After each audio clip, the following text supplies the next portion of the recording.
د افغانستان درې رنګه ملي بیرغ د اسد یا زمري د میاشتې اوومه نیټه د افغانستان د ملي بیرغ ورځ ده. په دې ورځ د افغانستان ملي بیرغ په ټول هیواد او له هیواد څخه بهر د افغانانو لخوا راپاندوي. د افغانستان ملي بیرغ په تیرو سلو کلونو کې څو ځلې بدل شوی دی. په نورو هیوادونو کې ملي بیرغ جلا او ګوندي بیرغونه جلا وي. کله چې هر سیاسي ډله واک ته ورسیږي نو ملي بیرغ پر ځای پاتې وي او کله ناکله خپل ګوندي بیرغ هم د ملي بیرغ څنګ ته دروي. خو په خواشینۍ سره په افغانستان کې چې کومه سیاسي ډله واکمنه سي د خپل لیدلوري سیاسي او فکري اخیستون له مخې د هیواد ملي بیرغ بدل کړي او خپل ګوندي بیرغ د ملي بیرغ په نوم لوړ کړی وي. د افغانستان درې رنګه ملي بیرغ تور، سور او زرغون رنګ لري چې لومړی ځل د اعلی حضرت شاه غازي امان الله خان د حکومت پر مهال د 1409 لمریز کال په لویه جرګه کې تصویب سو. په افغانستان کې ملي بیرغ کارول تاریخي مخینه لري او ویل کېږي د افغانستان د لومړي باچا یما له واکمنۍ راهیسې بیا تر اوسه پورې کاریږي.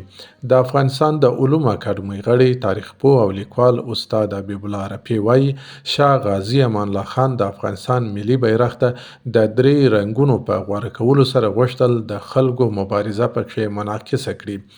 د ښاغلي رفیع په خبره تور رنګ د افغانستان د اسارت دوره ښيي، سور رنګ د خپلواکۍ لپاره د هغه وخت د افغانانو قرباني او مبارزې ښيي او زرغون رنګ هم له خپلواکۍ وروسته د دغه هیواد د ابادۍ نښه ده.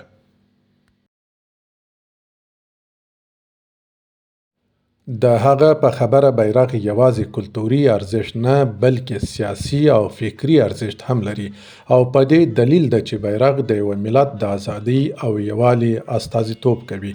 د اعلی حضرت شاه غازي امان الله خان په واکمنۍ کې له 1919 څخه تر 1929 میلادي کال پورې د افغانستان د ملي بیرغ په ملي نښان کې د غنمو د وږې دایره وه چې پکې غرونه او د غرو پر سر لمر څرک وو او پرې له پاسه د پاک الله جل جلاله او حضرت محمد صلی الله علیه وسلم نوم لیکل شوی وو.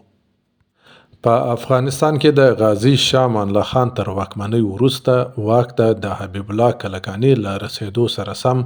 د ملي بیرغ په اړه ډیر څه نه دي ویل شوي، خو په ځینو منابعو کې دا بیرغ ورته منسوب شوی دی.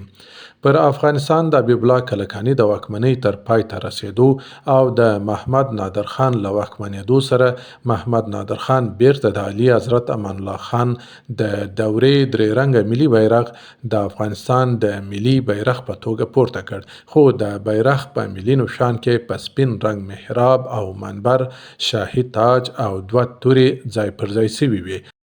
تر محمد نادر شاه وروسته د باچا اعلی حضرت محمد ظاهر شاه په واکمنۍ کې له 1412 څخه تر 1452 هجري لمریز کال پورې د افغانستان ملي بیرغ کې بدلون رانغی. هماغه تور، سور او زرغون درې رنګه بیرغ وو چې د غنمو دوه وږې، محراب او منبر یې نښان وو.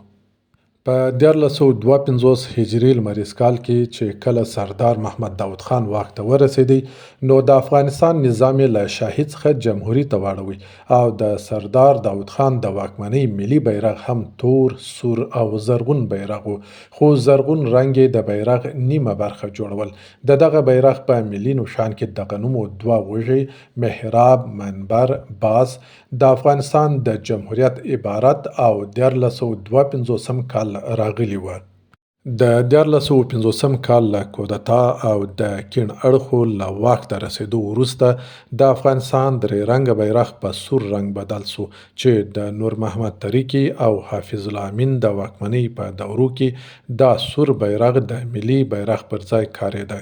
د دغه بیرغ په نښان کې د غنمو د وږې د دایرې په منځ کې د خلق نوم لیکل شوی وو، خو د ببرک کارمل د واکمنۍ پر مهال دوه بیرغونه وه چې یو ګوندي او بل دولتي بیرغ و. ګوندي بیرغ همغه د خلق سور بیرغ و او تور، سور او زرغون بیا دولتي بیرغ و. د بیرغ په ملي نښان کې د غنمو د وږو په منځ کې محراب، منبر، د ماشین څرخ او د لمر وړانګې راغلي وي چې دا تور، سور او زرغون بیرغ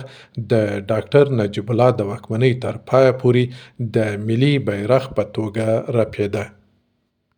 په 1491 هجري لمریز کال کې په افغانستان کې واک ته د مجاهدینو تر رسیدو وروسته د افغانستان ملي بیرغ یو ځل بیا بدل سو. په دې دوره کې د افغانستان د بیرغ رنګ په تور، سپین او زرغون رنګ واړول سو او ملي نښان یې د دوو تورو او د غنمو د دوو وږو ترمنځ محراب، د لمر وړانګې چې الله اکبر او کلمه شریفه یې هم په سر کې لیکل سوې وه جوړ و.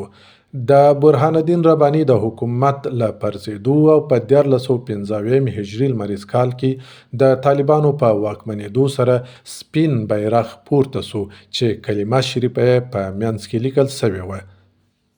په 2000 لومړي کال کې د طالبانو د واکمنۍ تر پرځېدو او د حامد کرزي په مشرۍ د لنډمهاله حکومت رامنځته کېدو وروسته د شاهي دورې درې رنګه بیرغ بیرته احیا سو. دا بیرغ تور، سور، زرغون و او په منځ کې د غنمو وږی، محراب او منبر نښان و چې د لویې جرګې لخوا تایید او د افغانستان په اساسي قانون کې درج سو.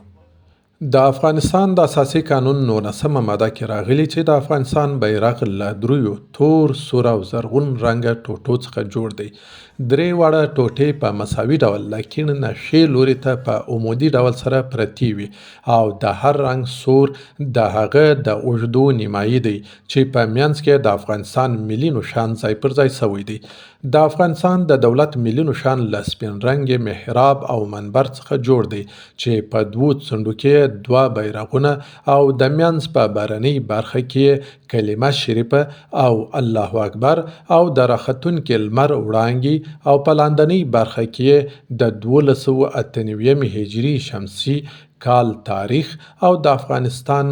نوم راغلی چې له دوو خواو څخه د غنمو وږی پرې راګرځول سوي دي.